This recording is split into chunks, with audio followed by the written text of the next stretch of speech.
Nouvelles technologies, univers numérique et innovation. Voici Une tasse de tech avec Alain McKenna et Pascal Forget. Bonjour et bienvenue à un nouvel épisode d'Une tasse de tech, un podcast sur la technologie en compagnie d'Alain McKenna. Je suis Pascal Forget et je suis très content qu'on se retrouve. On ne s'est pas vu depuis quoi, 2 semaines, Alain? Ouais, on a pris une pause techniquement obligée. Je devrais dire techniquement, c'est pas un mot, là, mais il y a eu des pépins. J'ai eu de la misère dans les dernières semaines avec mes accessoires d'enregistrement vidéo. La semaine dernière, bien évidemment, on était tous les deux à l'extérieur, donc forcément, on avait Ça, c'est très, très drôle. On s'était dit qu'on allait se faire une version spéciale en Europe. Moi, j'étais à Paris. Toi, tu étais en Espagne. Tu étais à Barcelone pour le Mobile World Congress. On va en parler dans le milieu de l'émission. On va en parler. Écoute, cette émission, je regardais mes sujets, puis je suis assez funèbre cette semaine. Je sais pas si... C'est pas une bonne semaine, quoi. La fin... Non, ben des fois, ça arrive. Il y a des thèmes, on parle des nouveautés qui arrivent. Moi, j'ai beaucoup de thèmes de mort de choses ou de choses qui pourraient mourir bientôt. Skype, Roomba, Blue Sky. Blue Sky va bien, heureusement, petit potin là-dessus. Le prochain Pixel, Pokémon Go. Un téléphone en noir et blanc aussi. Ça, je suis très curieux de t'entendre parler de ça. On va parler de jeux vidéo. On va parler de Writer Deck, de Dactylo Minimaliste que j'ai utilisé. Oh oui, monsieur, ça me rend heureux. Puis on va pouvoir en parler, ceux qui veulent écrire sans distraction. C'est vraiment un beau petit gadget. J'en ai trop maintenant, là, j'en ai trop à la maison, mais je t'assure que écrire sans distraction, c'est vraiment le fun. Ça aide à bien écrire, c'est certain. Et il y a une mode là-dessus, fait qu'autant en profiter. Ben certainement. Alors, on va saluer en passant nos commanditaires, TELUS et PlanHub, qu'on remercie aussi de supporter, de soutenir l'existence de ce balado. Un balado, une balado, J'ai appris l'autre jour que le balado, c'est une tasse de tech. La balado, c'est l'épisode en cours d'une tasse de tech. Je grimace en ce moment. Ceux qui nous regardent en vidéo sur YouTube, je grimace. J'avoue que c'est des subtilités de la langue française. Orgue au féminin. Je pense que ça s'invente parce que c'est... Diversité et inclusion dans le nom balado. Moi, je suis pour ça. Et voilà. On va l'appeler les balados. Genrez-le comme vous voulez. C'est une tasse de tech. On mettra pas de le, un peu comme Apple avec l'iPhone. C'est pas le iPhone, quelque chose comme ça. On va se juste iPhone, en fait. C'est comme leur nom. iPhone, c'est ça. Robert, ouais. iPhone est l'appareil ici. Bon, première note funèbre, la fin de Skype, le 5 mai, qui va être remplacé par Teams. Skype, c'était quand même c'était révolutionnaire, Skype. Ça permettait d'appeler des numéros de téléphone à l'étranger. Ça coûtait des peanuts. Ça permettait de s'appeler de Skype à Skype gratuitement. Ça a été fondé en 2003. J'ai appris, ou j'ai réappris en 2003 que ça a été créé par des programmeurs estoniens, ceux qui étaient derrière, l'Estonie, derrière le logiciel de partage pair à pair Casa. Casa qui permettait de pirater de la musique. Évidemment, on parle de partage, mais on parle de piratage. Casa, c'était un énorme logiciel. Skype a été acheté par eBay pour 2,6 milliards en 2005. Il a été acheté par Microsoft en 2011 pour 8,5 milliards. Et il l'abandonne. Est-ce que tu es familier, Pascal, avec le terme « emmerdification » ? Oui. Et ça, essentiellement, c'est ce qu'ils ont fait avec Skype en l'alourdissant et en le laissant dans le 3e sous-sol de leur laboratoire. Ils ont lancé Teams, qui est pire que pire. Alors que Skype aurait pu voler le marché. Et aujourd'hui, on a des FaceTime, on a des Google Meet, on a plein de trucs comme ça, alors qu'ils avaient entre leurs mains la solution à tous les problèmes. Et oui, puis quand la pandémie est arrivée, j'ai trouvé ça fantastique. Je me dis, tout le monde va utiliser Skype. C'est le moment de relancer Skype, de mettre Skype. Non, Zoom arrive, out of the blue, plein de failles de sécurité. Mais tout le monde a utilisé Zoom alors que Skype était là depuis des années. Je suis tellement surpris. Ça me fait penser, puisqu'on est dans les notes funèbres, de ICQ qui était lancé en 1996, messagerie qui a eu son heure de gloire au début des années 2000, qui a fermé ses serveurs en juin 2024, l'an dernier. Fait que les moyens de communication évoluent. Tu sais, c'est comme le télégraphe. On passe à autre chose à un moment donné. Écoute. Des fois, c'est pas la technologie, c'est le moment où c'est lancé ou c'est la façon dont c'est présenté. C'est un peu ça qu'il faut retenir, parce que Skype, c'est très fonctionnel, mais c'était peut-être mal présenté Il y a peut-être des choses qu'on ne sait pas en arrière-plan. Peut-être que les serveurs étaient mal sécurisés. On ne le saura pas. C'est dur à dire. C'est pas une mauvaise nouvelle. C'est une nouvelle interloquante. Je ne sais pas si le terme existe. C'est une nouvelle quand même qui est intrigante de sa façon. On est dans les néologismes aujourd'hui. Alain, écoute, tu lances des mots. On est là pour eux. Oui. Puis je me fais chicaner des fois parce qu'apparemment, je ne peux pas inventer des mots parce que la langue française est stricte, mais ça, c'est une autre conversation. J'aime ça, moi, les mots imagés. Le Fonds souverain d'Arabie Saoudite, a fait l'acquisition de la division de jeux mobiles de Niantic Games, ce qui est quand même pas rien parce que ce sont deux jeux, Monster Hunter Now, que je connais pas, mais apparemment c'est très gros, et surtout Pokémon Go. Donc, Pokémon Go, wow, c'est tellement dur à prononcer. Pokémon Go est officiellement désormais arabe. C'est une acquisition quand même pas négligeable dans le monde du jeu vidéo. On parle d'une transaction qui vaut 5 milliards de dollars canadiens, c'est 3,2 milliards d'euros. C'est un gros montant d'argent. Et on se dit, mais que se passe-t-il?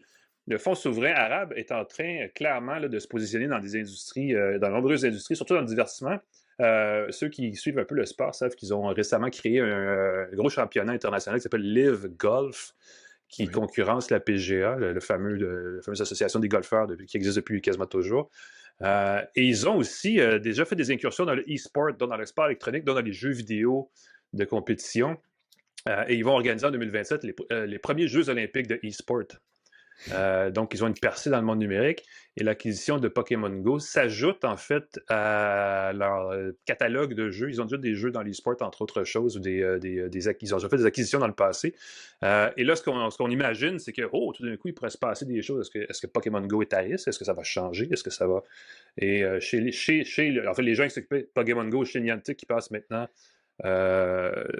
dans l'entreprise qui sera créée, je ne sais pas comment ça va s'appeler exactement, promettent qu'il n'y aura aucun changement dans la façon dont le jeu est produit, dans la façon dont le jeu évolue. On présente Pokémon Go comme bien des plateformes du genre, comme étant une plateforme éternelle, c'est-à-dire qui évolue constamment. Et on dit non, dans ce genre de créneau-là, il ne faut pas changer les façons de faire et on promet que ça ne changera pas. J'ai bien hâte de voir ce que ça va signifier, mais c'est une autre incursion du Fonds souverain d'Arabie Saoudite qui n'est pas une démocratie, soit dit en passant. Non, c'est ça, au niveau des droits de l'homme et de la sécurité des données, je ne suis pas plus rassuré. Exactement. Et quand tu parles de plateforme éternelle, j'ai bien hâte dans 10 ans, quand on va se dire « Ah, les serveurs de Niantic, après plus de 20 ans, ont fermé parce qu'il y avait ça plus... » qui nous guette, la question se après pose. Skype, après... c'est l'évolution. Donc, un autre changement. Tu m'apprends, Pascal, que ça va pas bien pour iRobot? Ben écoute, c'est très très drôle. Ils ont annoncé des nouveaux iRobot, la compagnie qui fait les aspirateurs robots Roomba, les innovateurs dans le domaine, qui font des aspirateurs robots qui étaient peut-être pas aussi sophistiqués que ceux de Dyson, mais qui étaient comme des tanks qui passaient par-dessus tout, qui fonctionnaient, qui étaient faciles à réparer, qui étaient vraiment bien. Et je le répète, très très innovateurs. Les premières fois que j'ai présenté des aspirateurs robots Roomba, tout le monde disait à quoi ça sert. Ben oui, c'est ça. Puis à quoi ça sert cette affaire-là? C'est pour les paresseux. Puis là, une fois que t'en as un, tu fais comme, hey, c'est le fun. C'est vraiment le fun que le ménage se fasse. Tu diminues ceux qui ont des animaux capotent leur vie.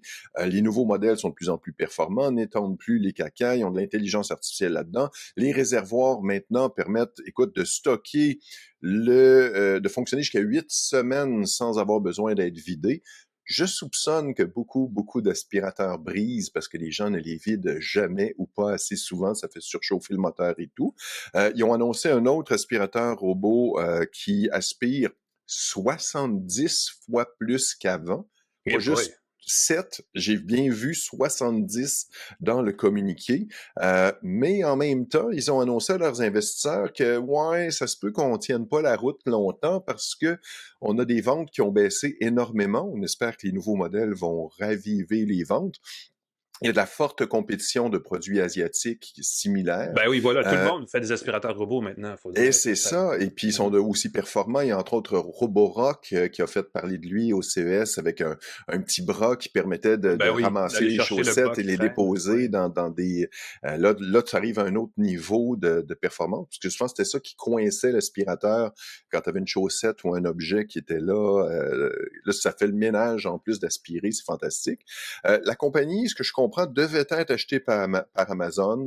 Ils ont fait un emprunt en se disant hey, on va emprunter pour survivre le temps que Amazon nous achète, mais l'Union européenne a fait des enquêtes pour voir si c'était pas de la concurrence ou je sais pas à quel niveau, et Amazon a abandonné l'achat, payant une pénalité. Ils ont payé presque 100 millions de dollars de pénalité, mais c'est pas assez pour que l'entreprise continue de fonctionner s'il n'y a pas quelque chose qui se passe.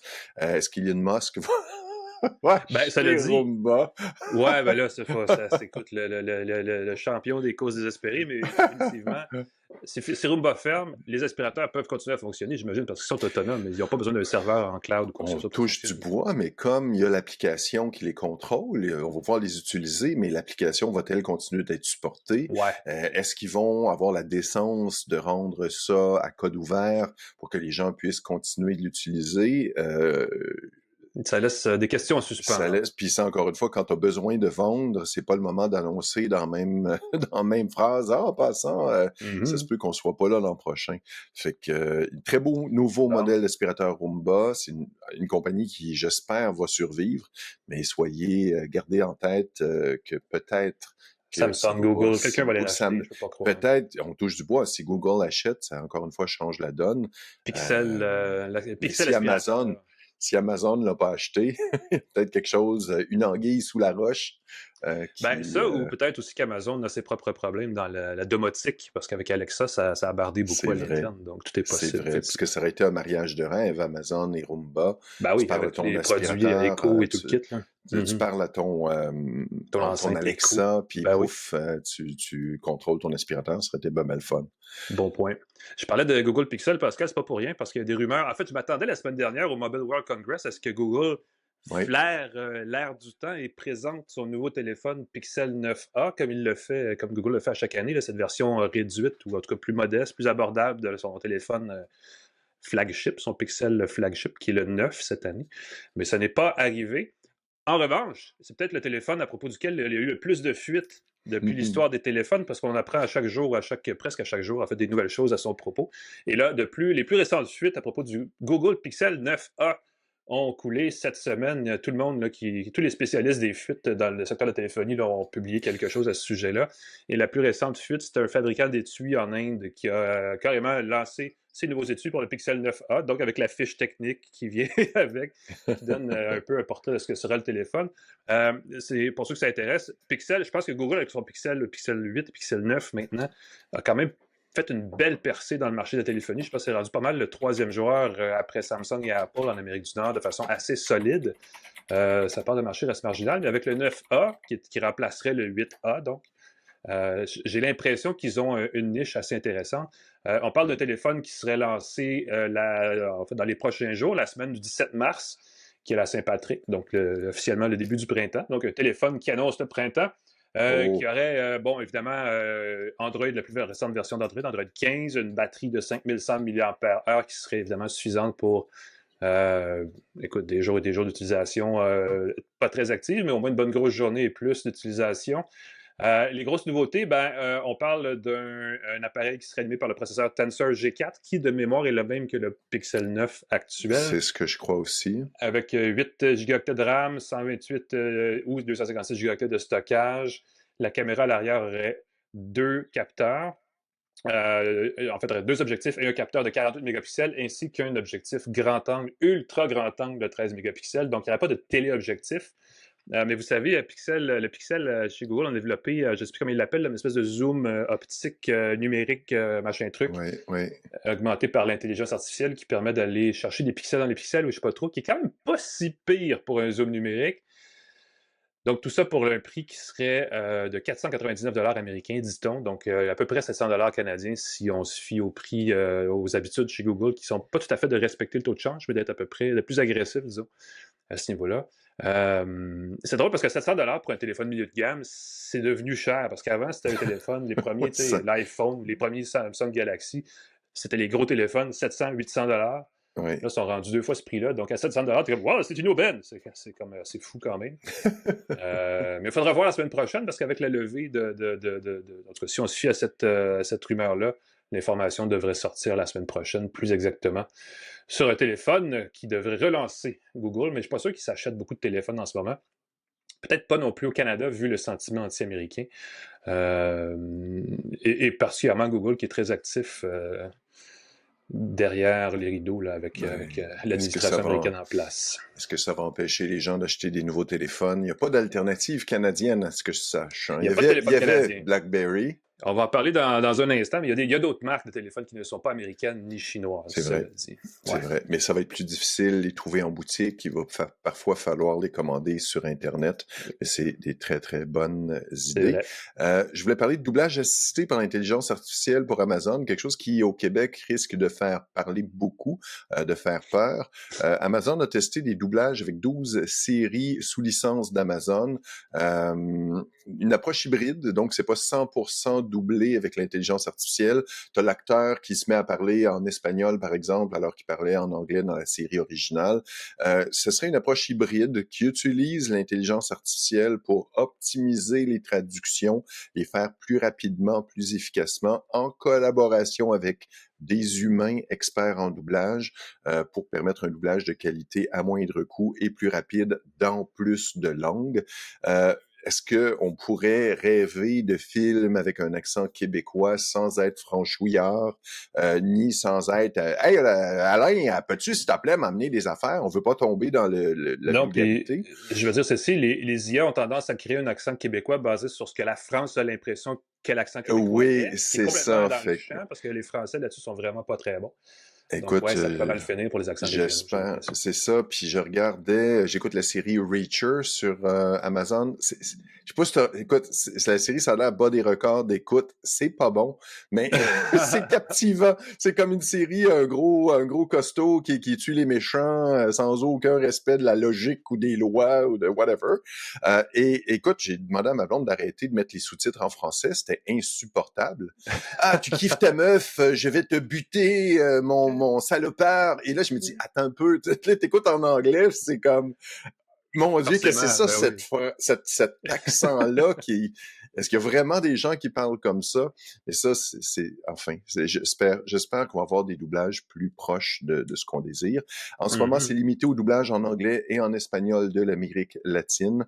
On va voir ce que ça va donner, mais je soupçonne que dans un avenir proche, on va avoir des doublages. Ce qui est bien du doublage avec l'intelligence artificielle, c'est que tu peux avoir la même voix, le même timbre de voix. La personne avec le même timbre de voix se met à parler. Ça existe déjà, des jeux, des démos là-dessus.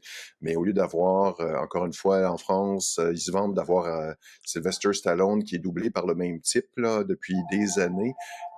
Et là, la personne qui doublait Sylvester Stallone est décédée, puis on remplace par la voix de l'acteur qui doublait Sylvester Stallone avec l'intelligence artificielle. Là, les gens hurlent au crime, alors que l'acteur français qui doublait Sylvester Stallone n'avait pas toute la même voix, selon moi. Mais les gens qui ont notre âge se rappellent d'Eddie Murphy, qui est en français, est une voix qui n'a aucun rapport, mais qui est unique. Ah ouais, mec, comme... Là, t'écoutes... c'est ça, c'est ça, je vais kiffer ta meuf. Parce que c'est ça, cette voix-là. Puis t'écoutes la voix originale, tu fais... OK, mais ça n'a rien à voir.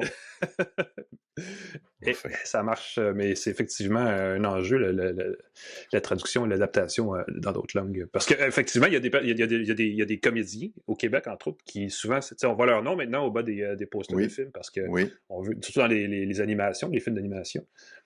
Alors, si c'est une intelligence artificielle, ça va être l'acteur original qui va prendre la même voix, mais qui va être traduit par une machine. Mais ça, c'est un point de vente. Dans certains films, entre autres de Disney et compagnie, c'est avec la voix de... et je sais qu'il y avait une patineuse, à un moment donné, qui a doublé une voix dans un film de Disney. Son nom était là. Je dis, mais pourquoi ils ont choisi cette personne-là? Je soupçonne que c'est parce que du côté anglais, c'était une semi-célébrité ou une artiste ou une athlète qui avait doublé le personnage. Donc, ça devient une façon de faire du marketing. Je trouvais ça très... Beaucoup d'enjeux par rapport à ça. J'ai fait un article il n'y a pas super longtemps sur l'adaptation des livres en livre audio. Et il y a une compagnie à Montréal qui a créé un outil qui est basé sur l'apprentissage machine et qui prend des voix de personnalités connues pour vrai, qui prêtent leur voix et qui crée ensuite des livres audio pratiquement automatisés. Et il y a beaucoup de gens dans le monde du livre que ça irrite sans bon sens, ça, les technologies. Et je pense qu'il y aura beaucoup de résistance par rapport à ça. Pour des bonnes raisons, mais aussi pour des moins bonnes. Souvent, c'est par ignorance, ce qui n'est pas une très bonne raison. Mais souvent aussi parce que l'outil n'est pas encore à point et donc il y a des craintes et des réserves à avoir, définitivement. Je parlais du Pixel tantôt, je parlais d'un autre téléphone. Clairement, j'arrive d'une conférence internationale sur le mobile, n'est-ce pas? Ben oui. Celle-là a été annoncée dans le cadre du Mobile World Congress. C'est la nouvelle gamme Phone 3, je devrais le dire comme ça, d'une marque britannique, Nothing Technologies, qui donc a présenté 2 nouveaux téléphones. Nothing, c'est une marque britannique, ça a été fondé par un Chinois qui est un des anciens cofondateurs de OnePlus, la marque chinoise de téléphone qu'on connaît quand même assez bien ici maintenant. Et leur prétention, c'est de revenir à cette notion de base de OnePlus qui était de faire des téléphones très performants vendus à moitié prix ou à prix de moyenne gamme. Et c'est un peu ce qu'on essaie là, avec le Phone 3 qui vient en 2 saveurs, Phone 3A et Phone 3A Pro. C'est sûr que leur stratégie de nom de produit est pas nécessairement la meilleure, mais c'est pas grave, on va leur pardonner ça. Ce sont 2 très beaux téléphones, cela dit, avec des écrans OLED de 6,4 pouces, donc des appareils très, très contemporains. Physiquement, visuellement, leur particularité, c'est d'avoir à l'endos des espèces de machins à Dell qui s'appellent des glyphes, qui sont des trucs qui s'illuminent et qu'on peut personnaliser dans la cadence d'illumination pour créer des alertes visuelles sur n'importe quoi. Que ce soit un coup de fil, que ce soit un message, que ce soit une application de son choix. Et on peut créer donc des alertes visuelles de cette façon-là. Et on peut aussi créer des motifs grâce à ces DEL-là qui s'illuminent ou pas. Les 2 sont dotés de cette fonction-là. Le 3A, vous l'aurez compris, c'est la version de base. Le 3A Pro, c'est une version un peu plus costaude dans les 2 cas.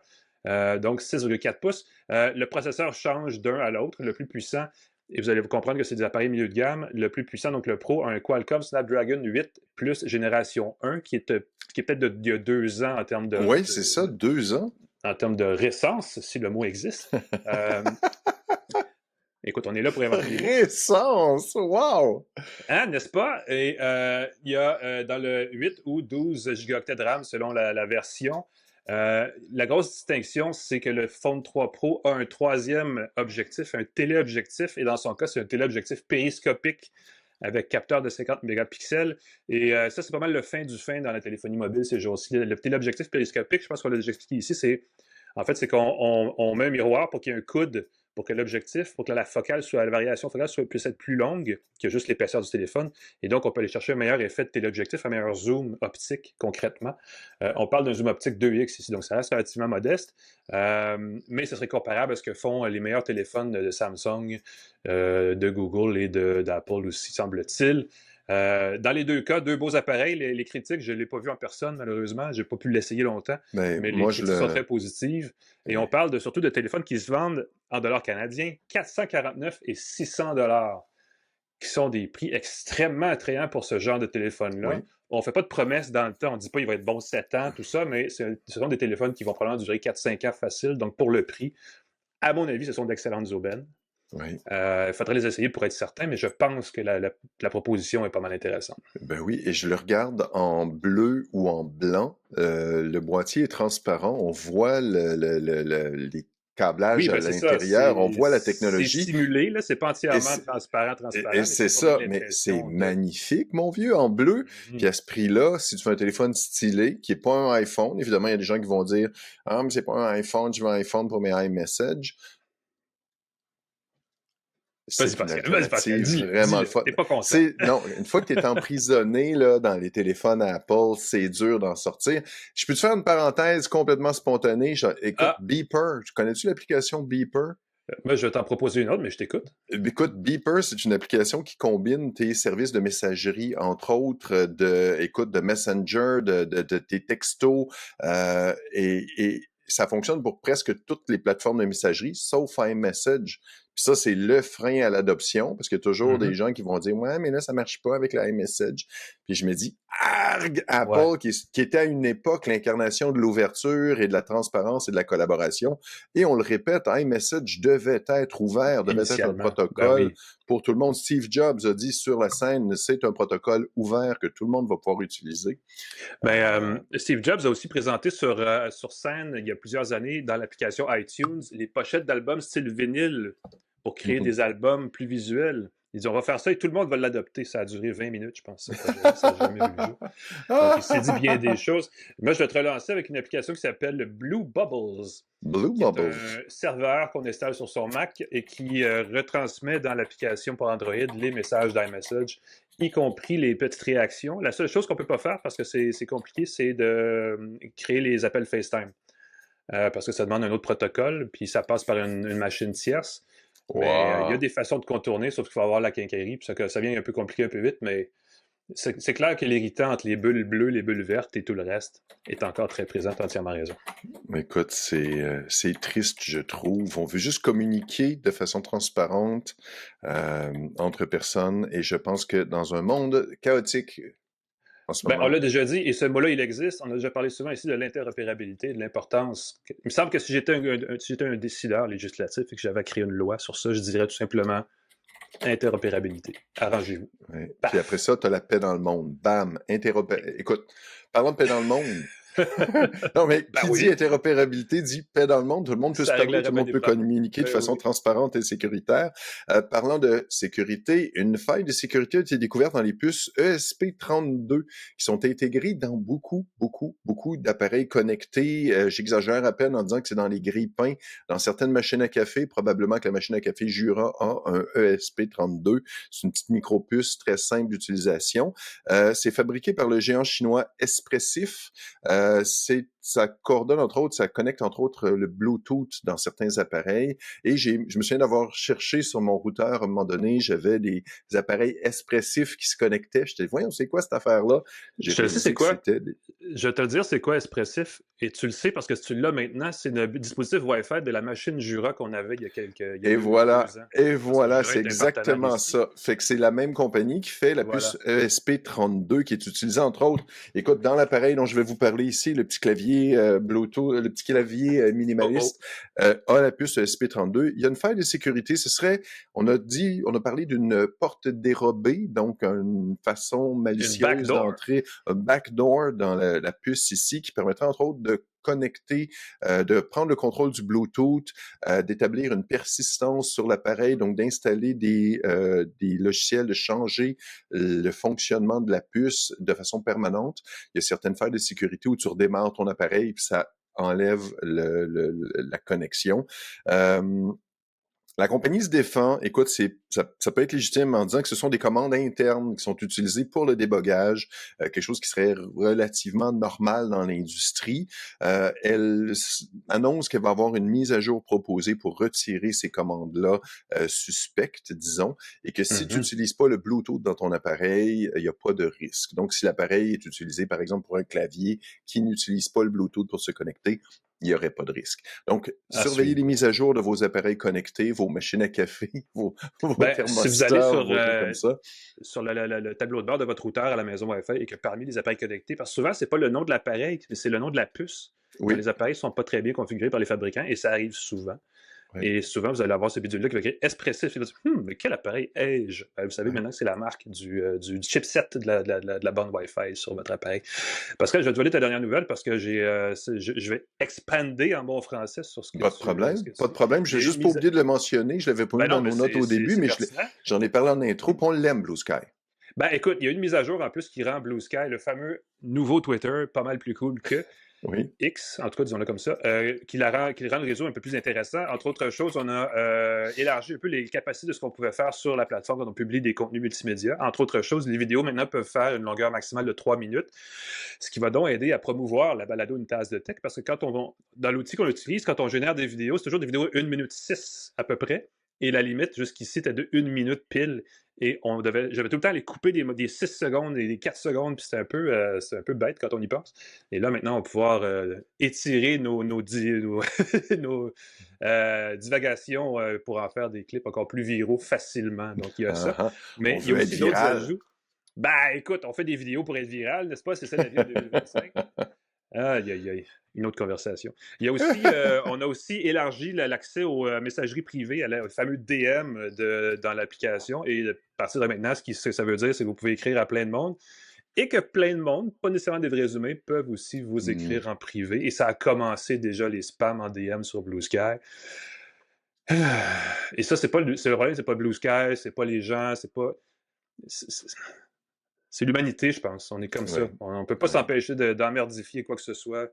Quand c'est nouveau, puis que c'est tout beau, puis c'est tout frais, il faut toujours que quelqu'un ait gâché la sauce. Donc, Blue Sky est susceptible de subir les mêmes troubles que X avant lui, si on ne fait pas attention.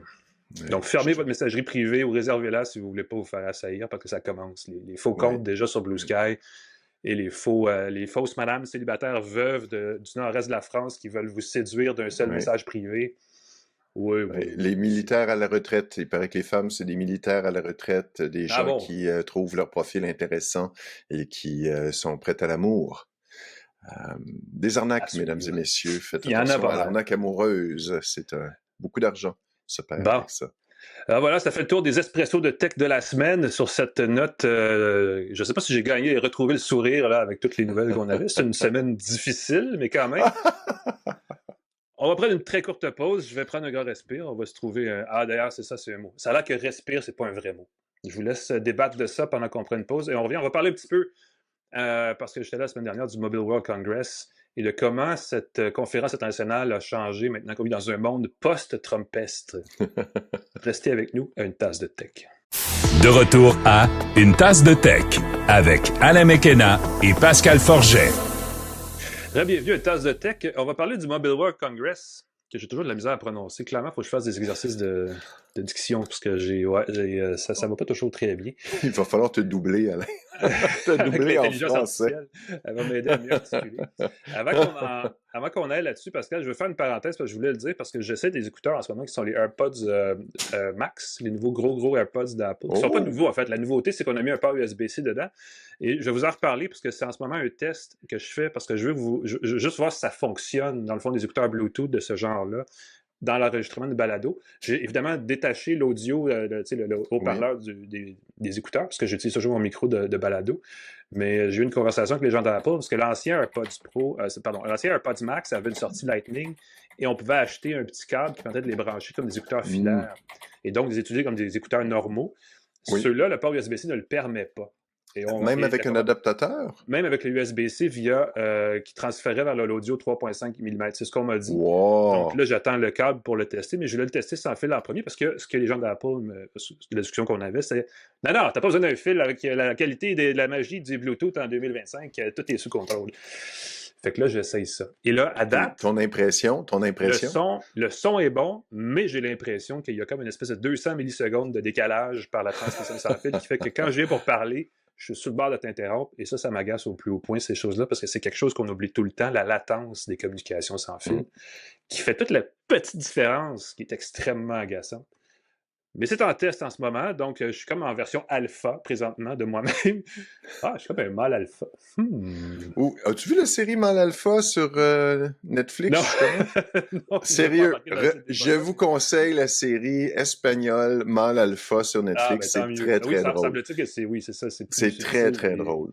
Oui. ouais. Juste écoutez-le en espagnol et regardez les sous-titres en français, juste pour la masculinidad, juste Ah, pour les voilà. entendre, c'est très drôle. Mais je Mal vous dirais Alpha. ceci, si vous êtes un gars en tech ou une fille en tech ou une personne en tech ou peu importe ce que vous êtes, puis vous êtes en tech, vous savez très bien que alpha, c'est jamais un compliment. Quand un logiciel est en Ouais. mode alpha, c'est parce qu'il y a des bugs. Tu sais? Et voilà, En tout cas, c'est nouveau, c'est innovateur, mais il y a des bugs. Mais toi, tu étais en Espagne, c'est pour ça qu'on bon, parle de oui, Mal voilà. Alpha, c'est On pour va ça parler des qu'on vraies parle de la affaires. série. Voilà. Et C'était là, une tu étais à dure transition. Barcelone pour le Mobile World Congress. Un Ouais. salon, et là, je vais me permettre de parler de nostalgie. Je suis Vas-y. allé au Mobile World Congress et j'étais émerveillé comment c'était le paradis par rapport à Las Vegas où l'air est sec, c'est gris, c'est mal éclairé, c'est dégueu, les gens sont pas serviables, il faut faire la file pendant des heures pour de la bouffe. Versus Barcelone, c'est lumineux, l'air est frais, transport en commun facile, tu as des terrasses sur le toit, on peut commander de la bouffe avec une application. Puis là, je parle d'il y a des années, on pouvait commander la bouffe avec une application, on allait chercher notre petit sac pour manger, de la bouffe délicieuse, et on nous en donnait gratuitement. Et à partir de 4 heures, il y avait des petites bouteilles qui s'ouvraient. Voulez-vous un petit verre, un petit 5 à 7 s'improvisait dans le salon. Ah, que j'ai des Voilà. bons souvenirs du Mobile World Congress de Barcelone. Qui est un bel événement, effectivement, dans une belle ville, tu as tout à fait raison, et qui, chaque année, réunit tout le gratin de la mobilité informatique, mais au sens extrêmement large. Il y avait des Mm-mm. gens qui parlaient de 6G, on parlait évidemment d'intelligence artificielle. Il y a beaucoup de nouveaux appareils, téléphones, tablettes qui ont été présentés, puis je vais vous en parler de quelques-uns en ce moment. Mais avant, je vais vous parler il y a aussi des fabricants de puces. Qualcomm était là, ARM était là, Nvidia était là, Huawei était là, qui fait sa propre quincaillerie et qui était énorme Mm-hmm. sur place. Eux, leur processeur s'appelle Kirin. Il y avait une section dédiée à leur processeur. Et il y avait bien sûr Intel qui était là aussi. C'est difficile pour Intel en ce moment, vous le savez, si vous suivez un peu l'actualité technologique, vous avez compris que leur ancien PDG a été quitté, comme on dit en bon français, et qu'il a été remplacé. On a appris cette semaine qu'il le remplacerait. C'est un ancien dirigeant d'Intel qui était parti pour créer son propre logiciel qui était revendu à des compagnies dont Intel, des fabricants de puces, et qui est de retour, qui va commencer cette semaine à relancer les activités chez Intel. Intel était présent au Mobile World Congress et présentait un petit quelque chose. Évidemment, c'était pas la grosse nouvelle de l'événement. Ils vont rajouter des éléments de sécurité dans leur processeur pour que les appareils que les gens utilisent soient plus sécurisés dans des situations, pour les industries stratégiques. Les gens qui utilisent des appareils en situation critique qui veulent éviter de se faire subir en fait un vol d'identité. C'est ce qu'on a vu sur place. Il n'y a pas eu de grandes nouvelles de processeurs sur place parce que ce n'est pas nécessairement ça dont il est question. On parle beaucoup de mobilité, on parle beaucoup de communication sans fil au Mobile World Congress. Et quand on va dans un événement comme celui-là qui est à l'extérieur de l'Amérique du Nord, la première chose qu'on réalise, c'est à quel point on n'a pas un bon portrait du sans-fil en Amérique du Nord, comment c'est extrêmement limité ce qu'on a ici en tant que consommateur, en termes de produits, en termes de services, en termes de coûts. La première chose qui arrive quand on débarque à Barcelone pour le Mobile World Congress et qu'on ouvre l'application mobile du Mobile World Congress, on se fait offrir une eSIM avec 5 gigaoctets de données mobiles pour 30 jours gratuitement. Imaginez arriver à Montréal pour une conférence et qu'on vous donne 5 gigs, ça n'arrivera jamais. En tout cas, pas dans les prochaines 5 années au moins, sans vous charger 70$ minimum. Et c'est à peu près ça, c'est généralement ça qu'on voit partout ailleurs dans l'événement, c'est comment la technologie mobile est accessible et facile et abordable partout sauf chez nous. Et ça, c'est un peu fâchant. C'est vraiment un choc. Et on voit aussi à quel point des fabricants de téléphones et des fabricants d'appareils, souvent, très très souvent chinois, ne sont pas vendus chez nous et ont donc des technologies qui sont à l'avance sur ce que nous, on a ici. Je vous donne 3 exemples. La compagnie chinoise Xiaomi, Xiaomi, qui pousse très, très, très, très, très, très fort partout dans le monde et qui, je pense, à mon avis, s'en viennent en Amérique du Nord dès qu'ils ont l'occasion de le faire, peut-être sous une autre marque, ça suive, a présenté un téléphone, le 15 Ultra, qui est une gamme. La Xiaomi 15 est une gamme, et la version Ultra a été développée. Et là, c'est ça le problème. On se dit, c'est des constructeurs chinois, on a peur de ces choses-là, mais ils sont assis avec les fabricants de caméras Leica. Et ils ont présenté un appareil qui a un objectif principal si je ne me trompe pas, de 200 mégapixels en termes de capteur et qui a une focale variable de 23 à 38 mm. Donc, il y a littéralement un zoom optique dans l'appareil intégré. Il y a aussi, évidemment, d'autres objectifs autour pour en faire un appareil très, très polyvalent, mais c'est un appareil qui est des années-lumière devant ce qu'on peut acheter ici en termes d'appareil photo sur un sans-fil. Ça me rappelle un peu ce que Nokia avait essayé il y a un petit bout de temps, juste avant d'être acheté par Microsoft. Oui. Avec la gamme Lumia, où il y avait cette focale variable. Il y a vraiment un objectif comme l'appareil photo automatique qu'on a acheté il y a 15 ans. Oui. Un périscope à l'intérieur, mais très avancé. Exact. Et de mémoire, le capteur, c'est le capteur Sony. Donc, on se dit, là, tout le monde, finalement, utilise les mêmes capteurs ou les mêmes composants des mêmes équipementiers, sauf que là, c'est une marque qui est moins connue ici, Xiaomi. Et cet appareil-là, le 15 Ultra, c'est probablement le téléphone de l'année à date. Dans ce créneau-là, dans la téléphonie, dans la photographie mobile, ça va être à voir. Cela dit, son prix est de 2200$. S'il est en dollars canadiens, c'est le prix qu'il faudrait payer pour l'acheter. Donc, peut-être qu'on peut attendre un peu aussi avant de l'avoir en marché. Oui, tellement beau. Puis les boîtiers Leica sont quand même iconiques au niveau du look. J'ai un peu de salive dans ma bouche en ce moment en regardant ça. Il ressemble à un appareil photo de notre époque. Tu sais, les vieux boîtiers, des vieux réflexes des années 60-70 quand on était petit. Un autre appareil que j'ai vu en personne, on en avait déjà parlé parce qu'il avait été présenté avant, mais on l'a vu vraiment en personne, en version finie, commercialisable la semaine dernière à Barcelone. C'est le Mate XT Ultimate de Huawei. Huawei, on les connaît pour les mauvaises raisons parce que c'est un équipementier chinois et on avait peur que ses composants dans le réseau 5G créent une faille de sécurité potentielle vu la proximité de Huawei avec le gouvernement chinois, blablabla. Mais ils font aussi des excellents téléphones. Et le Mate XT Ultimate, c'est le fameux téléphone qui se plie en 3. Donc, il y a 3 panneaux d'écran qu'on replie pour faire un téléphone de taille normale. Et ce que j'ai vu là-bas, c'est l'appareil physiquement sur une tablette qu'on pouvait prendre et jouer avec. Il faut le voir en action parce que quand on le déplie, ça fait une tablette. En fait, il y a comme 3 façons de l'utiliser avec les 3 écrans dans l'écran complètement déplié qui donne une espèce de tablette mon Dieu, je ne sais plus les dimensions exactes, mais il me semble que c'est 10,2 pouces de diagonale, donc c'est comme une tablette normale. On peut l'utiliser en version semi-repliée avec seulement 2 tiers de l'écran affichable. Et là, on a un appareil de 7,9 pouces qui est la dimension d'écran d'un iPad mini.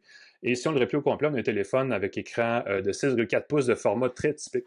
Extrêmement mince cet appareil-là, ce qui fait que replié en trois, il y a l'épaisseur d'un téléphone, par exemple d'un Google Pixel 9, donc il n'est pas très épais. Et c'est vraiment le fun de voir surtout la réaction des gens qui le manipulaient pour voir comment ça fonctionne.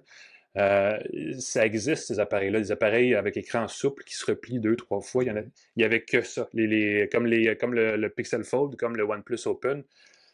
C'est une grosse mode, pas juste ici, mais pas mal plus, en fait, à l'extérieur d'Amérique du Nord. Et ça, il y en avait un là-bas. Il est vraiment joli.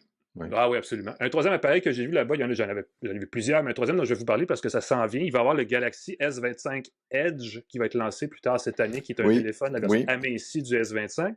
Il y a beaucoup de rumeurs à propos d'un iPhone Air qui serait la version, je pense que c'est l'iPhone 17 qui serait lancé cet automne en version amincie. Ouais. Et là, on a vu le Tecno Spark Slim au Mobile World Congress, qui est le téléphone le plus mince de toute l'histoire. Il fait 5,75 mm d'épaisseur. C'est une affaire un petit peu plus qu'un demi-centimètre. C'est extrêmement mince. Évidemment, il y a une encoche pour la caméra, parce qu'on ne s'en sort pas la caméra avec l'objectif, c'est toujours un petit peu plus épais. Mais ça fait un téléphone extrêmement mince. Et je pense qu'il y a un créneau là pour les vendeurs d'étui, parce que c'est sûr que tous les gens qui vont acheter ces appareils-là, ultra minces, ne voudront pas les échapper. Et là, on rentre dans la question de est-ce que c'est vraiment pertinent de créer des téléphones comme ça qui sont très, très chics, mais qu'on doit absolument mettre dans une grosse coque en plastique, qui fait que finalement, c'est extrêmement affreux. Allez savoir, mais l'appareil prouve quand même qu'il est possible de faire des appareils extrêmement minces. Je pense que sa batterie fait de mémoire 5000 mAh ou quelque chose comme ça. C'est vraiment un appareil. C'est ça, 5200 ici, voilà. 2 caméras. Qui n'a rien à envier en termes de fiches techniques. Mais la marque Tecno, T-E-C-N-O, on ne la connaît pas ici, mais elle est très forte en Asie, évidemment. Et c'est un autre de ces téléphones. Il y a un appareil que j'ai vu là-bas, et ce n'est pas un téléphone, mais je vais vous en parler parce qu'il m'a bien fait rigoler. C'est un ordinateur portable de la marque Lenovo, de la gamme Yoga. Il y en a déjà plusieurs qui sont vendus ici. Et celui-là s'appelle le Yoga Solar. Donc, c'est un téléphone, pas un téléphone, mais un ordinateur portable de 14 pouces. Tout ce qu'il y a de plus typique avec Windows et tout, qui a à l'endos des capteurs solaires. Et je ne sais pas si le calcul est bon, parce que ce que j'ai cru comprendre, c'est que on peut quasiment fonctionner éternellement sans jamais se brancher, parce que l'efficacité de conversion des capteurs serait de 24% sur l'énergie solaire absorbée. C'est beaucoup. Ce serait suffisant pour récupérer l'équivalent d'1 heure de lecture vidéo en 24 minutes d'exposition au plein soleil. Je ne sais pas si vous faites le même calcul que moi, mais il me semble que ça veut dire qu'on pourrait regarder des vidéos éternellement devant le soleil et ne jamais perdre de batterie. Tant qu'on est au soleil, et en théorie, comme on a toute la nuit aussi, c'est comme au moins le double. Ça le dit. Je sais, mais c'est ça qui est fou. Ça permettrait de charger le jour, laisser le téléphone à la chaleur, laisser le téléphone à l'extérieur. Mais pour quelqu'un, je ne sais pas si l'éclairage faudrait l'essayer parce que, évidemment, ça prend... quand on regarde, si on fait l'énergie solaire dans le monde est inégale selon les régions, selon plein de raisons, la latitude, et ainsi de suite. L'hiver au Québec, ouais, voilà, donc tout est possible, mais j'ai trouvé ça assez rigolo de voir cet appareil-là qui est un bon indicateur de la technologie solaire et de son potentiel, qui est très, très sous-exploité. Mais c'est un peu un indicateur des tendances dans le sans-fil. Donc voilà. On parlera de 6G un autre tantôt, parce que ça s'en vient aussi, mais là, on est déjà juste rendu à la 5G+, au Canada, donc il n'y a pas d'urgence. Mais c'était à peu près ça qui était la tendance. J'ai parlé tantôt du Nothing Phone qui a aussi été présenté à Barcelone. Et il y avait plein d'autres trucs, parce qu'évidemment, il y a beaucoup d'équipementiers qui sont là pour des technologies réseau. On a présenté beaucoup d'applications pour... vous savez, on parlait dans l'avènement des réseaux 5G du Edge Computing, la façon de distribuer le traitement de l'information sur des serveurs dans les antennes au bout du réseau, plus près des gens. Ben, là aussi, on a parlé de ça, mais ça s'en vient un petit peu plus tard dans les prochaines années. Donc, on aura le temps d'en parler, mais si vous prenez des notes et si vous avez bien compris ce que je viens de dire, c'est que longue histoire courte, bon, on dit qu'il y a des belles affaires qu'on ne voit pas ici, qu'on aimerait voir. Oui. Voilà, c'était le bottom line, la morale de l'histoire du Mobile World Congress, qui est un excellent salon, parce qu'on voit des choses là-bas qu'on ne voit pas ici. On va prendre une petite pause, Pascal, et on va revenir avec des choses qu'on voit ici, qui sont ici, qu'on a ici, parce qu'on les a testées. Restez avec nous, on parle de nos gadgets tout de suite après ceci, à Une Tasse de Tech. De retour à Une Tasse de Tech, avec Alain McKenna et Pascal Forget.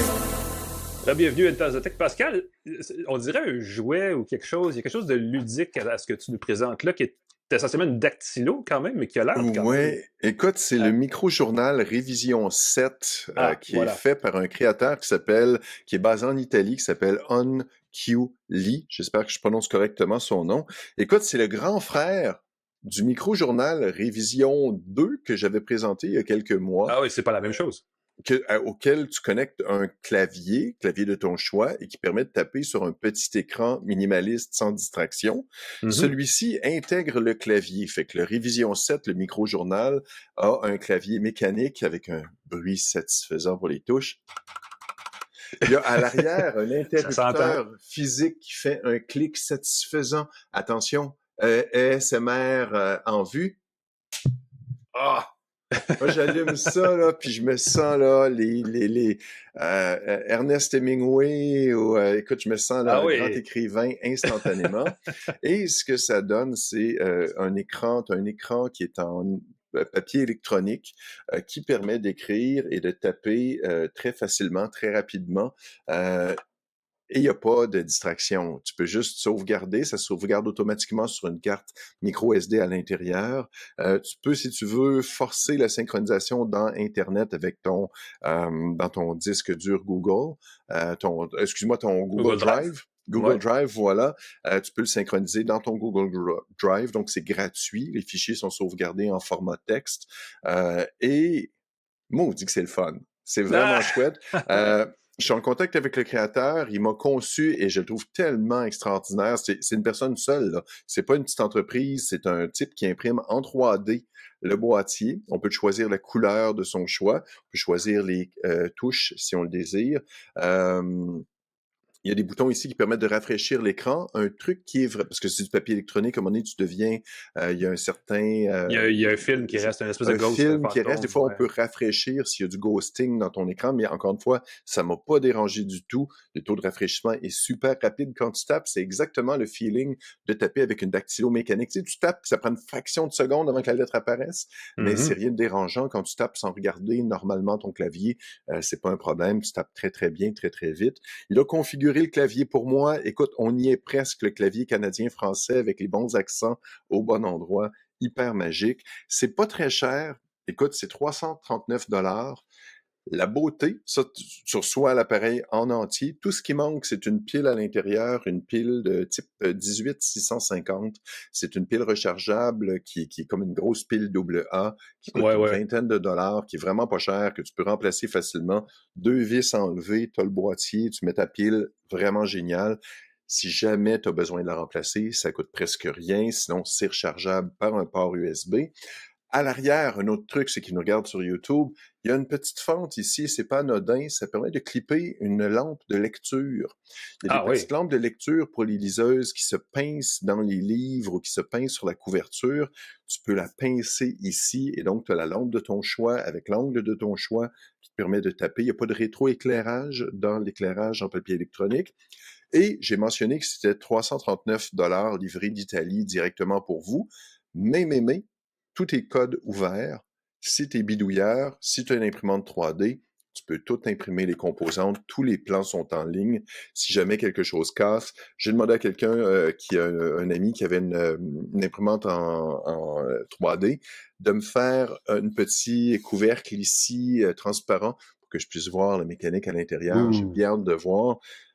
Je trouve ça assez génial de voir qu'est-ce que les créateurs peuvent faire aujourd'hui.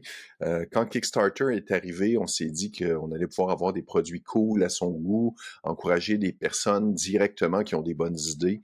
Dans ce cas-là, avec OnQly, on a un super créateur extrêmement sympathique. Il répond super vite à mes courriels. Vraiment, vraiment le fun. En ce moment, si j'en pense, parce que je sens, c'est quelque chose qui me passionne, l'idée d'avoir des appareils sans distraction pour écrire. D'ailleurs, ton appareil, c'est exactement ce que tu vas parler dans quelques minutes. En ce moment, il y a le BYOK, Bring Your Own Keyboard, un autre appareil similaire qui devrait arriver dans les semaines qui viennent. Pomera, qui est une compagnie japonaise qui fait des petits claviers minimalistes pour écrire sans distraction, qui se lance aux États-Unis. Il y a le FreeWrite Alpha qui est ici. Je te dis, j'en ai trop de claviers minimalistes. T'en as beaucoup, ben oui. Il y a le Zero Writer qui est un autre projet qui devrait être livré sous peu, bientôt. je vais tout avoir ça, je ne saurais pas avec quoi écrire. Fait que je vais être distrait, pas par l'appareil lui-même, je vais être distrait par « Oh, sur quel appareil je tape aujourd'hui? » Tu devras choisir. Ouais.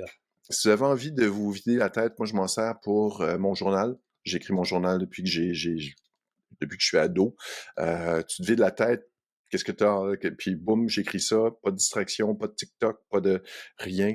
Et tu peux faire des premiers jets de texte très, très le fun avec ça, que tu transfères ensuite dans ton Google Drive et tu finalises. Et j'ai beaucoup de plaisir. Le micro-journal, je le remontre encore, je le trouve vraiment beau. J'ai pris le jaune flamboyant. Révision 7. Mais ça peut être imprimé dans la couleur de votre choix. Le créateur est très, très lousse là-dessus. Et juste pour te dire comment j'en ai des trucs comme ça, là, j'ai aussi le FreeWrite, la compagnie FreeWrite ici. Ça se compare très, très agréablement. Les deux, là, ça, c'est la version... Le micro-journal a un écran la moitié qui du prix. semble plus facile à voir parce qu'il est ajustable, en fait. Exactement, le fait que l'angle soit ajustable, ça ressemble beaucoup, beaucoup, ceux qui nous écoutent et nous ne voient pas, ça ressemble beaucoup aux bonnes vieilles dactylo Olivetti des années 70, quelque chose comme ça. La FreeWrite, l'écran n'est pas ajustable, mais c'est du métal, c'est plus solide, mais c'est plus... Ça ressemble c'est pas les Commodore 64 qui étaient un peu comme ça, avec une sortie d'un téléviseur? Oui, ben, il y avait Tandy qui avait ça. Tandy avait un appareil très, très similaire qui permettait de faire du traitement de texte. Mais ces appareils-là fonctionnaient avec des disquettes. Le transfert des données est difficile, à moins de bidouiller. Tandis que des appareils modernes sont presque aussi chers, sinon plus. Ce qui est assez absurde. Même si c'est des processeurs peu performants, puis c'est des écrans qui coûtent pas grand-chose. Mais des fois, on paie plus pour des appareils plus spécialisés et plus adaptés à un désir de tranquillité. Voilà. Ben, merci Pascal. Dans la même veine, j'ai un téléphone qui, en fait, et là, on aura une conversation ontologique. On va faire de la grande philosophie, Pascal. Est-ce qu'un appareil qui a l'air d'un téléphone, qui fonctionne comme un téléphone, qui coûte le prix d'un téléphone, c'est un téléphone s'il n'a pas de fente pour carte SIM? Moi, je te dirais que ce n'est pas un téléphone, Alain. Là-dessus, je pars de débat. Moi, je vais aller du côté du c'est un téléphone parce que, premièrement, j'ai déjà écrit là-dessus. Fait que, clairement, je ne peux pas revenir sur mes paroles. Mais non, mais je prends le point et je comprends très bien ce que tu veux dire. Moi aussi. Installé sur cet appareil qui est le Palma 2 de la compagnie chinoise Boox, qui est plus connu pour ses tablettes liseuses à écran papier électronique, écran e-ink. Le Palma 2 a la dimension et la fiche technique d'un téléphone de milieu de gamme. C'est un téléphone, en tout cas, c'est un appareil qui a un écran de 6,13 pouces de diagonale. Il a 128 Go de stockage. Il y a tout le reste. Il n'y a pas de fente pour carte SIM, mais tu peux installer une application de téléphonie IP dessus et il a tout le reste. Il y a le micro, il y a l'écouteur à la bonne place. On peut parler comme ça dessus, comme on le ferait avec un téléphone. Et c'est ce que j'ai fait toute la semaine durant mon essai avec l'application de mon téléphone à la maison, qui est Magic Jack, qui est l'affaire que tout le monde achète pour aller en Floride. Qui coûte 10 $ par année, puis qui est un téléphone entièrement fonctionnel pour la maison. Ben là, tu as l'application mobile de ce service-là. Il y en a d'autres, là. Et ça s'installe très bien là-dessus. Et pouf, j'ai un téléphone qui élimine une grosse partie des distractions.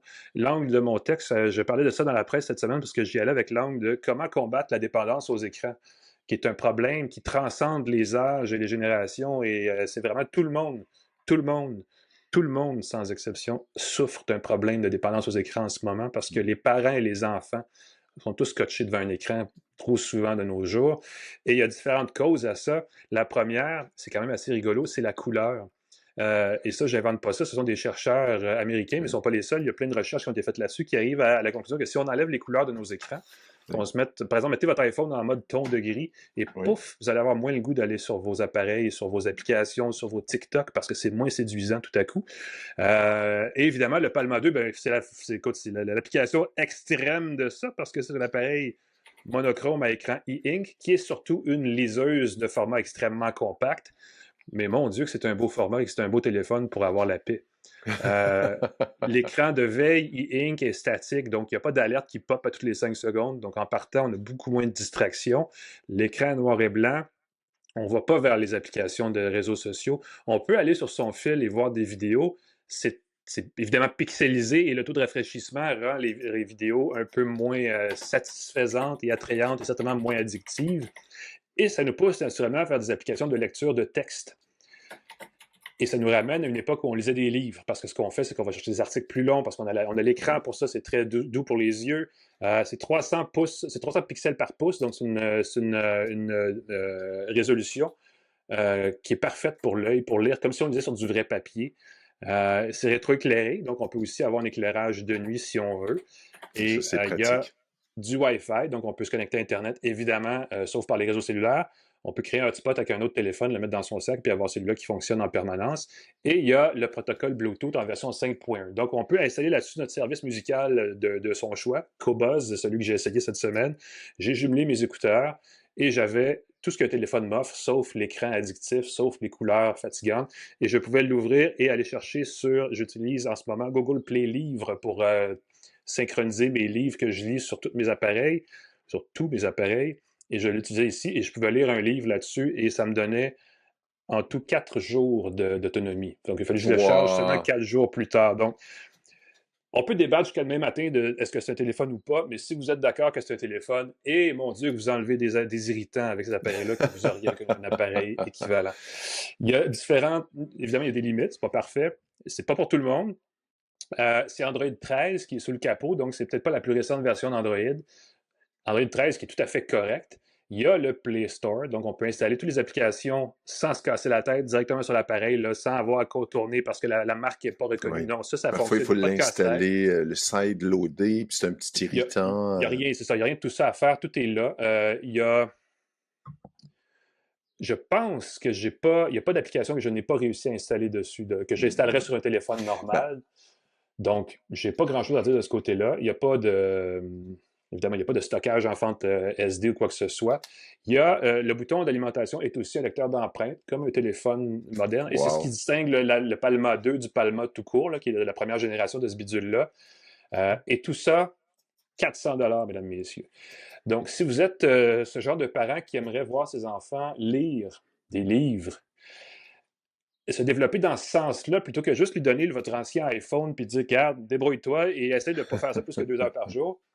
400 $ pour ça, si vous avez les moyens, c'est un bel essai pour dire, OK, je ne veux pas te donner de téléphone, je ne veux pas te donner la carte SIM, je ne veux pas que tu sois connecté en permanence, je ne veux pas que tu rentres le doigt dans l'engrenage qui fait qu'ensuite tu deviens un addict de la mobilité. J'y penserai. Ben oui, parce que tu as besoin, ce que je comprends, c'est comme tu n'as pas de connexion cellulaire, tu as besoin de te connecter à un réseau Wi-Fi, donc Wi-Fi, donc tu as besoin, donc tu peux utiliser le contrôle parental pour gérer. Et ça, je le mentionne, les parents oublient que dans la plupart des routeurs, tu as des contrôles parentaux que tu peux dire entre telle heure et telle heure, il n'y a pas de connexion. Et ça règle tellement, je sais que les parents sont désemparés, puis souvent sont moins à l'aise avec la technologie, mais le contrôle parental va vous aider. Et là, s'il y a un appareil comme ça, l'enfant peut se connecter à Internet, peut faire des appels, mais... Et il y a du Wi-Fi assez facilement accessible, assez souvent. Ben oui, il y en a pas mal partout, là, à moins de... aux écoles, dans tous les... Ben donc, oui, ça ne limite pas tant que ça, mais juste assez, en fait. Ben oui, puis il faut que tu t'arrêtes.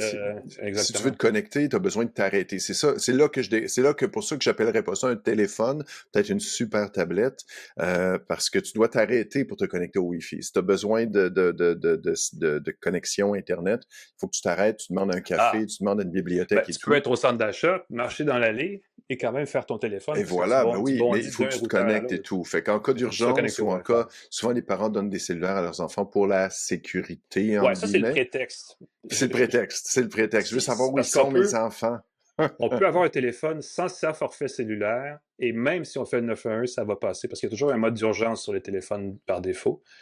Et je ne vois personne acheter un téléphone sans mettre une carte SIM dedans en se disant c'est juste pour ça que je le veux. Donc ça, je pense que c'est un prétexte qui est assez... Oui, sinon les gens achèteraient des flips, là, des petits téléphones à 100 $. Là, on achète des iPhones tout équipés à leurs enfants. C'est un peu comme les laptops qu'on achète pour les devoirs, mais qui font finalement sur des machines de gaming. Et Steam roule toujours dans le coin en bas à droite. Oui, exactement. Au cas où. Je vais juste dire un autre truc que j'ai oublié de mentionner parce que ça m'a fait bien rigoler. Il y a un appareil photo de 16 mégapixels là-dessus. Et c'est drôle parce qu'il prend des photos en couleur. Sauf que quand on prend les photos, elles s'affichent en noir et blanc. Tu ne vois pas. Et c'est assez rigolo. C'est pas un super bon appareil photo, mais il est surtout conçu, de ce que je comprends, parce qu'il peut prendre des photos de n'importe quoi, mais on peut s'en servir, et c'est une des fonctions proposées très rapidement dans le processus, pour numériser des documents. Donc, si vous avez un PDF, pouf, prenez une photo et vous l'avez automatiquement, c'est plus facile d'en extraire le texte et d'en faire un document de texte parce que l'écran s'y prête bien.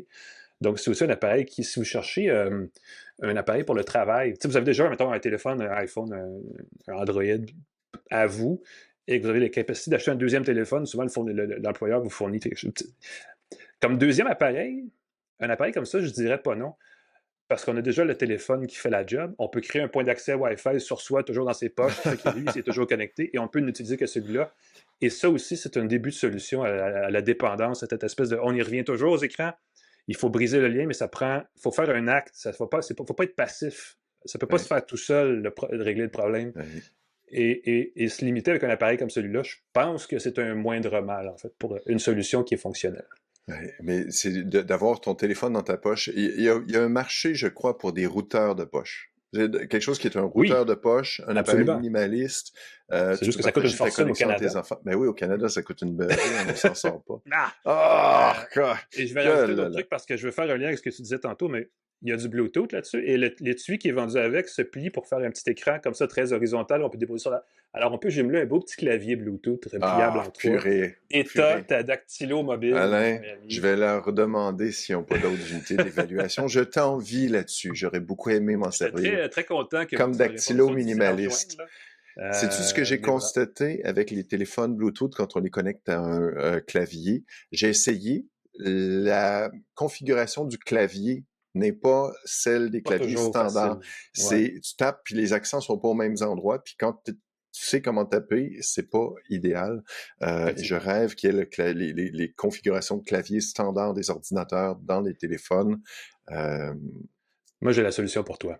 Il va falloir que tu t'achètes une imprimante 3D et que tu lances ta propre gamme de claviers. Écoute, s'il y en a une de plus, je pense que je vais exploser. Il y a 3 trucs qui s'en viennent en ce moment, là. J'attends ça dans les prochaines semaines. J'ai bien hâte de vous en parler. Puis je peux faire une compétition de claviers minimalistes, de writer deck. Ils appellent ça comme ça, des writer decks sur Reddit, si ça vous intéresse. Je suis très actif sur Reddit, pas seulement sur Blue Sky. À suivre. Ouais, c'est différent, Reddit. Faut être geek un peu pour être là. Exactement. Alain, c'est un plaisir de te retrouver. J'espère que ceux qui nous écoutent ont été divertis, ont appris des choses, ont eu du plaisir. On remercie TELUS Plan Hub. Merci de nous permettre de partager la bonne nouvelle technologique à tous les gens. Merci à Cogeco Média pour la mise en onde et la diffusion du podcast partout dans l'univers. Vous pouvez me lire sur pascalforgette.com, vous pouvez me lire sur Blue Sky dans les réseaux sociaux. Vous pouvez, Alain, on peut te lire pas mal partout, hein? Sur la presse surtout. Ben oui, c'est là que ça se passe. Allez-y, lapresse.ca. La Presse Plus, c'est gratuit, ça vaut la peine d'être... C'est plus joli là, sur tablette, la Presse Plus, mais c'est aussi sur Mac. Et c'est ce qu'il y a en noir et blanc aussi, hein? On peut le lire sur ton oui, je l'utilise sur j'ai une vieille liseuse Huawei, je pense que tu en as une aussi, là, noir et blanc, sur laquelle j'avais installé la Presse Plus pour Android. Donc, si vous voulez le journal en noir et blanc comme dans le temps, c'est une drôle de façon de faire. C'est très, très drôle. Alors voilà, c'est la fin d'une tasse de tech, vous l'aurez bien compris. Merci Pascal. On prend une courte pause et on revient la semaine prochaine parce que là, on a pris une grosse pause, mais on revient avec une cadence plus régulière maintenant pour la tasse de tech. Au moins jusqu'au début de l'été, parce que ça va être un printemps de fun, malgré tout. Et je tiens juste à vous dire, parce que c'est ça qui est important, on n'a pas parlé de Donald Trump, et mon Dieu que ça fait du bien pendant 1 heure, là. Hein? Là, tu viens de terminer le podcast en disant Donald Trump. Ben, je voulais le dire. Parce que c'est important, des fois, tu sais, on parle de l'anxiété, puis écoute, dans les médias, il est partout, cet énergumène, et là, on n'en a pas parlé, et on n'en parlera pas non plus la semaine prochaine. Parfait. C'est correct, ça? Donald Trump. Bye! Bon, à la semaine prochaine, tout le monde. Bye bye.